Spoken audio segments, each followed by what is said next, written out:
आज आपण भाऊसाहेब फुंडकर फळबाग लागवड योजनेवर एक नजर टाकणार आहोत. तर हा निर्णय खास त्या शेतकऱ्यांसाठी आहे जे महात्मा गांधी रोजगार हमी योजनेतून फळबाग लागवडीसाठी पात्र ठरू शकत नाहीत.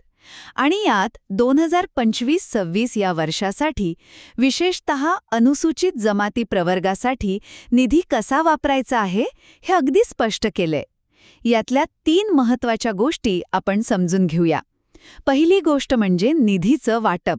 तर बघा, 2025-26 या आर्थिक वर्षासाठी सरकारनं खास अनुसूचित जमाती म्हणजेच शेड्युल्ड ट्राईब्ससाठी 20 लाख रुपयांचा निधी मंजूर केला आहे.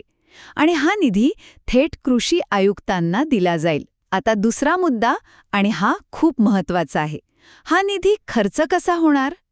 तर ऐका, सरकार सगळ्यात आधी 2023-24 आणि 2024-25 म्हणजे मागच्या 2 वर्षांतील जेवढी काही प्रलंबित देणी आहेत ती देणार आहे. आणि हो, त्यानंतर जर काही रक्कम उरली तरच ती 2025-26च्या नवीन अनुदानासाठी वापरली जाईल. आणि तिसरा आणि शेवटचा मुद्दा म्हणजे अंमलबजावणीचे नियम. सरकारने स्पष्ट केले की हा निधी फक्त आणि फक्त अनुसूचित जमातीच्या लाभार्थ्यांसाठीच वापरला जाईल.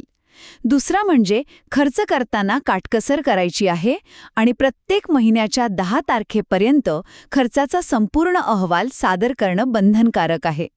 म्हणजे थोडक्यात सांगायचं तर 2025-26 साठी अनुसूचित जमातीच्या शेतकऱ्यांसाठी 20 लाख रुपये आले आहेत, पण ते खर्च करण्याआधी मागच्या 2 वर्षांची देणी चुकवणं बंधनकारक आहे.